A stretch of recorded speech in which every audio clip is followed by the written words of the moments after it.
Hey, Go Small, Live Large viewers, got a special treat for you today. This is Kirk.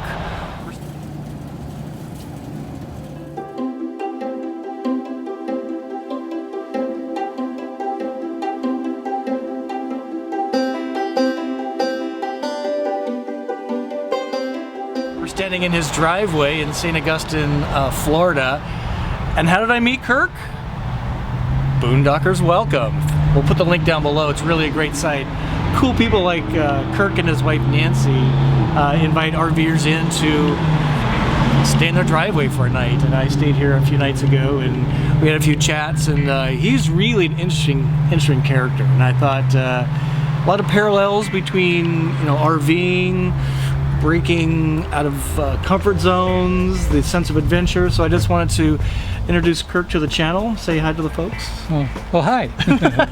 Okay, I hope to inspire people to live large and enjoy life that you really need to do. And do it for yourself. Yeah, and he's truly an inspiration. Maybe just tell us a little bit about, because we're standing in front of two of your rigs. So he's got a Sprinter van and a boat. So maybe just tell us a little bit about that. Yeah, that's a really neat boat built in England a long time ago, and been doing some pretty adventurous trips. Well, I haven't, but other people have, which inspired me to buy that. But I have a background in sailing as an adult. I took a small boat to the Bahamas. My business, and by small you mean how big? It was a 26-foot Pearson. So 26. Took it from Rochester, New York, down to the Bahamas, and that's about the size of the Travato, ladies and gentlemen. Yeah, it was basically designed to be a family lake boat, but I didn't know any different, so I just said, hey, what the heck? And I got the bug so bad that I ended up getting a bigger boat and quit my business. I had a pretty successful business and spent many years in the Caribbean sailing around on a regular blue water boat. And so that was a lot of fun. So once you get that traveling bug, it's really hard to stay into that mundane existence that a lot of people submit themselves to. And RVing is kind of the next step. And I know a lot of people that they travel to Italy and all over the world, but there's so much right here in the United States. Although you can RV, you have we've had people come that they've had their rig shipped over from Europe, but there's just a ton of really great places in the United States. So one of the things I look for is if there's a place, there's no name of a place on a t-shirt, that's where you want to go. That's where you want to go. Usually when they put that, it just screams tourist destination. It's really predictable. And there's some books written like Blue Highways and stuff like that where you just kind of get away from that. And I was out in the middle of nowhere. One of my favorite national parks is in Texas on the border of Mexico, which is getting a lot of press lately. I'm on top of this road, this far out thing, and I meet this other guy with a Sprinter, pretty much like yours, and he said, yeah, he's sold his company. He had in the 60s, he's flying here and hotels and all that, and that just left him cold. Like, why do you want to get on airplanes and go to hotels and stuff like this when you have these kind of sanitized experience when you can really get in and and by the way, that's Big Bend National Park. Big Bend. Ooh, it's a good one, about a couple hours south of Austin. But anyway, there's so many great places, and the thing about it that for me is interesting, not only just the great places you go, but you meet other people that venture out, other people that aren't afraid to leave their desk, So get out of the comfort zone a little bit and cool. Go climbing lighthouses.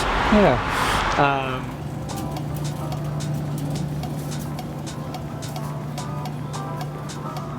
Laundry day there at the old A1A Beach Laundry. They actually did a pretty good job. Get everything done in about 40 minutes. So let's go fold some clothes. Clean clothes. Let's dump them out, fold them. Got a couple of RV folding clothing packing tips for you to share today. So let's get to it.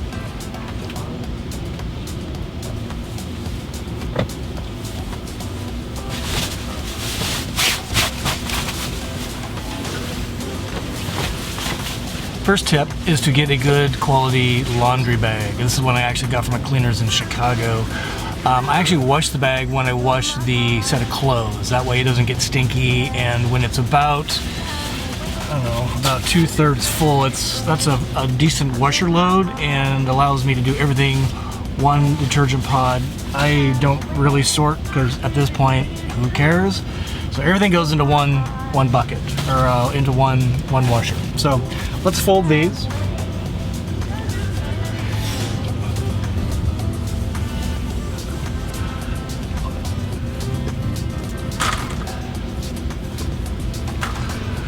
So the trick that I have discovered is rolling rather than folding allows for more storage. I'll show you that. So that'll fit nicely into the overhead bin. The depth is just perfect. So one goes into the overhead bin and the other goes into the bath on the hook. And that's where it lives. So I have 2 towels with me at all times.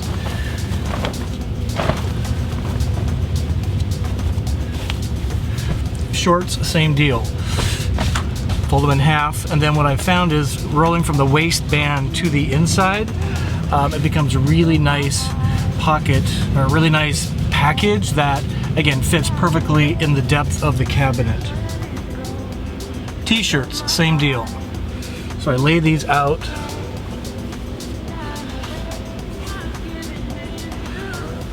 I fold them fairly tight, meaning in width, so about that wide. And then again, I roll it this way, and it tends to stay together a little bit better, looks better as a package, and if I have an imprint on the front of the t-shirt, I can actually see what the imprint is. If I roll from the other way, opposite the collar, I can't see the print. For jeans, it's much the same thing. So fold them in half. I always do it with the pockets out. The idea here is to roll these as well. So what I do is I fold them in fold them in half lengthwise, and again from the waist band I roll them this way. So it's a nice tight package. Again, this is a perfect depth for the cabinet. They stay mostly wrinkle free.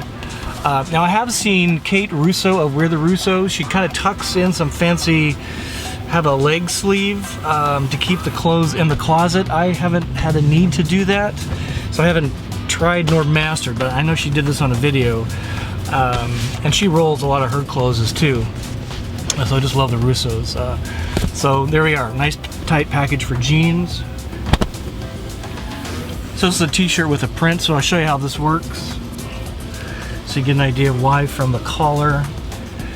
So fold and have lengthwise. So this is the collar. Now if I fold down from the collar, I can see what the print is. Let me show you the other way. If I roll from the half point to the collar, I can't see nearly as well what the print is. So the best practice I've found is rolling from the collar to the fold, and it's a really nice tight package and shows what the print is, which is always very nice.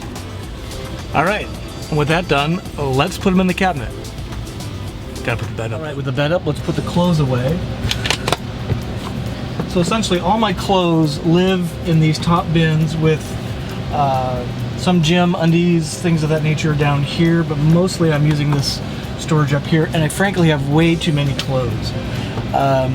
So let me put the jeans in here so you can see this. Again, you can see while I roll them, because it just tucks right in there. So I actually have 1, 2, 3, 4, 5, 6 pairs of jeans. Crazy too many. Shorts, again, this is why I roll them, because they just fit right into this space, and I just stack them and kind of give them a little push against the back, and the fabric of the cabinet holds them in place. It's really pretty amazing. Here's the last pair.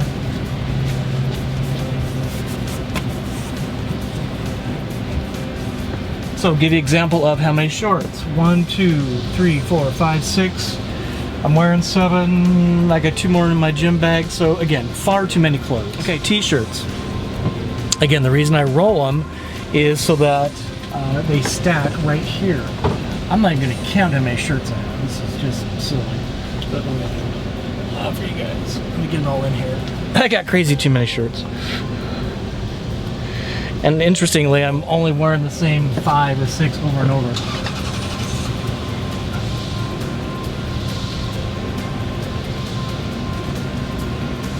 So same process. They're stacked. Let me show you this. So they're stacked all like this. So let's see if I can count. Let's see if I can count these bad boys. 1, 2, 3, 4, 5, 6, 7, 8, 9, 10, 11, 12, 13, 14. 14 t-shirts. Far too many. And then this is the sweatshirts, the hoodies. So I've got 3 of those. Stick that in. For bedding, I have an extra blanket, an extra sheet, and then my towel goes. So it's a snug fit, but it does work just fine. And then this is where the dirty clothes go. So this works out really nicely. So I've got 3 hoodie sweatshirts, 2 towels, bedding, extra blanket, extra. Haven't used this yet. Way too many t-shirts, close to 20. What do we say? 7 pair of shorts, or 9, something like that. 6 pair of jeans. Way too many. And all this down here, it's just I need to thin this out. Quite frankly, it's kind of silly. So laundry day, van life style, RV living. Hope you got something out of that.